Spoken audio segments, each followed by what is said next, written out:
Well, like usual, I've got to apologize because it took a while to make the next video. We have finally landed in Durham. We got here on about March 6th or 7th, moving from Charlotte, well, the Charlotte area. And it was a pretty difficult move, to be honest. I might make another video talking about that.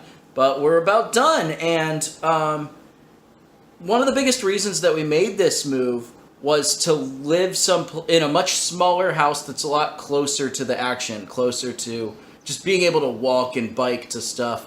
We're about 1 mile from the center of downtown Durham, and it's been just very different from where I lived before, where you had to jump in a car and drive for 15 minutes to do pretty much anything.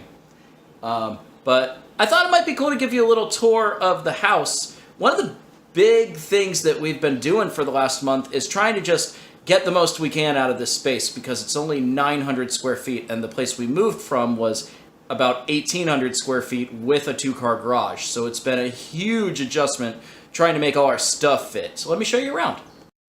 So when we did our move, we obviously got rid of as much unnecessary stuff as we could, but what we found is that we had a lot of things that we really liked that we thought were worth hanging on to, and we were just kind of stubborn and tried to find a way to make them fit. The pinball table is probably the most obnoxious thing, but I've been pretty happy with this living room arrangement that we did. We really tried to keep this room pretty open with enough space to comfortably seat 4 or 5 people where they could have a conversation. This futon, you can lie down on it and watch TV, which is just doubling up as the computer, and we've got kind of the whole entertainment center here. And by the way, it's funny, I see people all the time showing off their small spaces where everything's perfectly put away, and it's like, this is what it looks like when we're actually living in it. I didn't really make any effort at all to tidy up the place, but yeah, kind of happy with how this room turned out. I don't think I'm going to make any changes here. The kitchen was a huge downgrade for us. We like to cook a lot, and this is nowhere near enough space for all our kitchen stuff. But we tried to do some tricks where we could.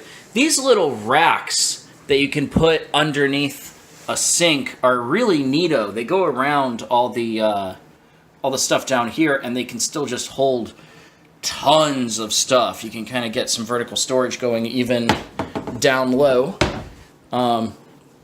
Not much more to speak of in the kitchen, I guess. These things were really handy.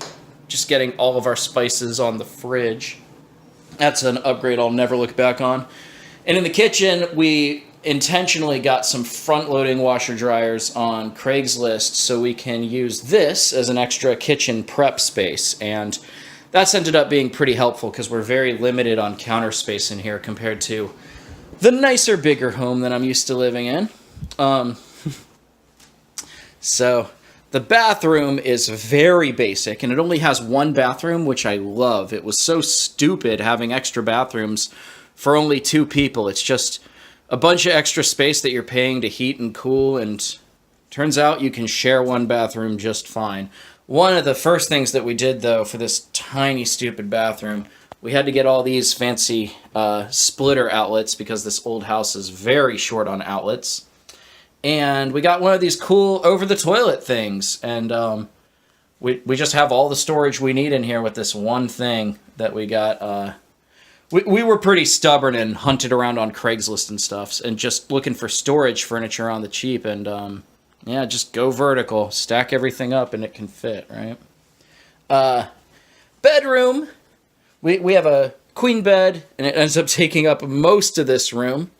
Got my e-bike hiding in the corner. It's a little folding bike, so it's pretty low profile. It fits here pretty nicely. Not really doing much with this corner. One thing that's really helped has just been trying to take advantage of that. Any empty space you can see. So like just on the doors, trying to stack a whole bunch of stuff. I'm kind of happy with how our closet organization ended up.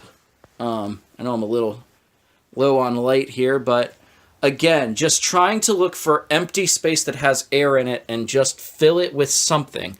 We really trimmed down our wardrobe. This is almost all the clothes I have are I've got socks, underwear, shorts, one pair of pants, and some shirts. We really went down on the clothes because there's just not a whole lot of good places to put them. But hey, it's fine.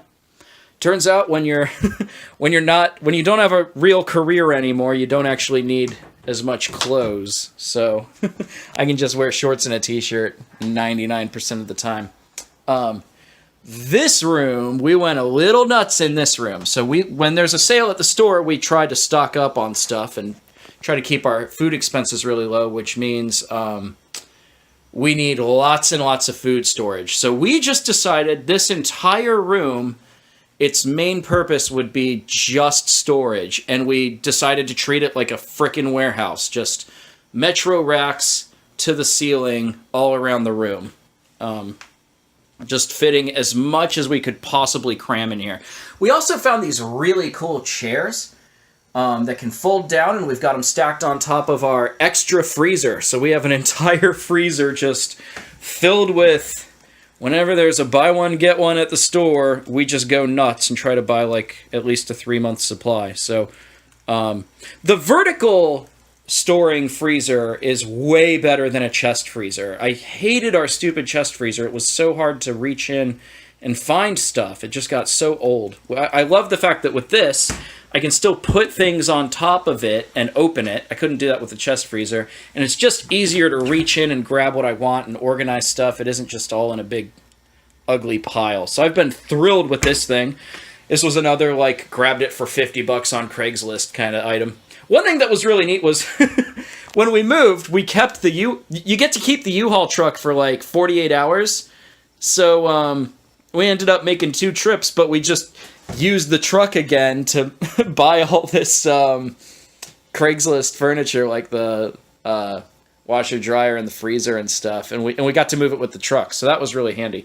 We also have 2 more of those chairs hidden underneath this thing, which is a nice little collapsible table. So if it's a basic meal, we end up eating it out here, or we have some rocking chairs outside.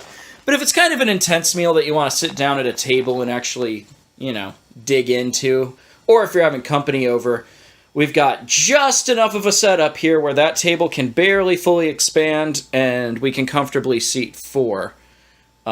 So I've been happy with how this room turned out. Just having furniture that can, you know, collapse on itself.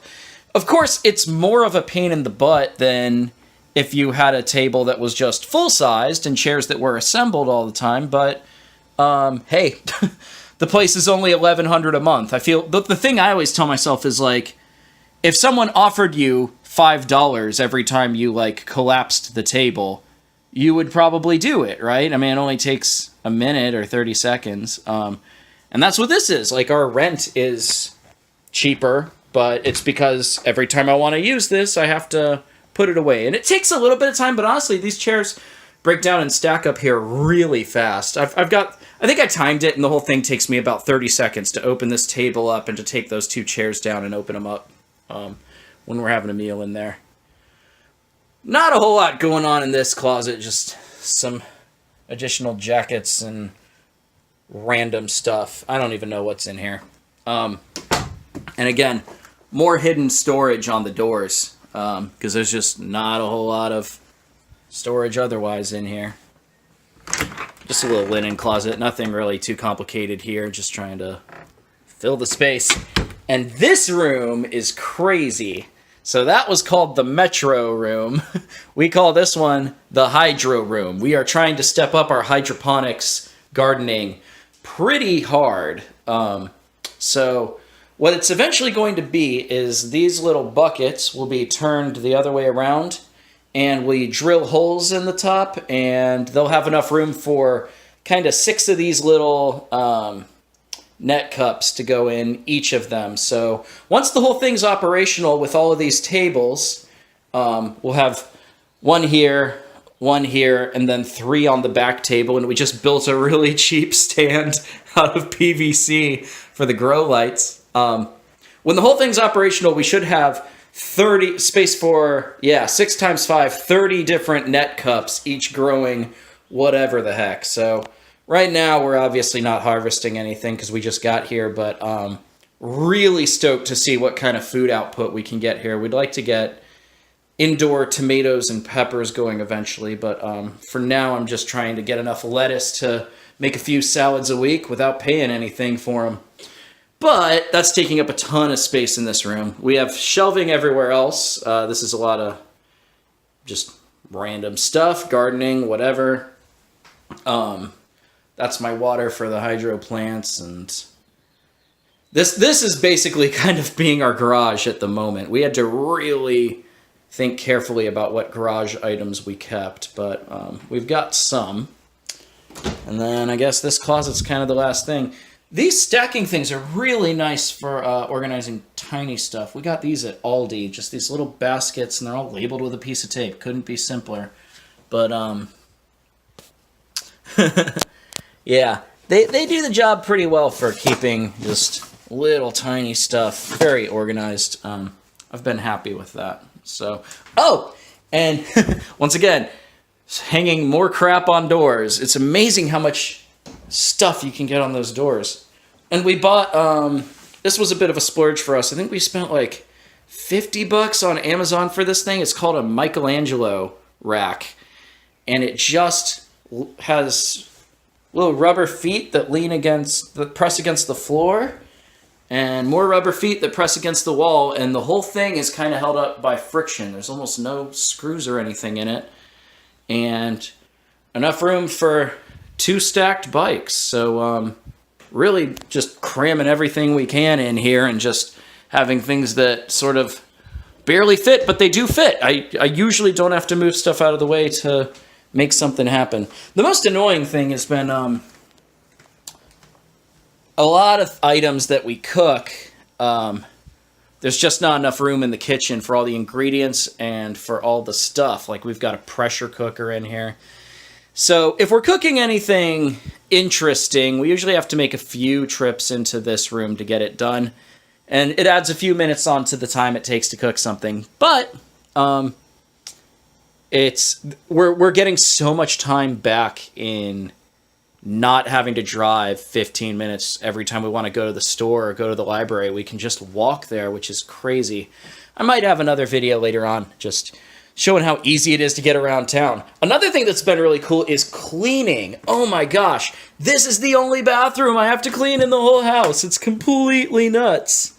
And the whole place is hardwoods, and I found a Roomba on Craigslist for $50, and I have not swept the place since. All I have to do is every time we both go out, we just tell it to run, and we come back and it just has a big tray full of dirt for us. Like I've been thrilled with that. It would have been almost impossible to try to clean our old house with Roombas. It was just too big, and there were stairs and stuff. So I'm really enjoying the simplicity of it all. I'm also getting an outdoor garden going. Not a whole lot of space for cars, but yeah. So anyway, we have landed in Durham, and so far I'm pretty happy with the results. A nice little photo of us. I guess I can end on that.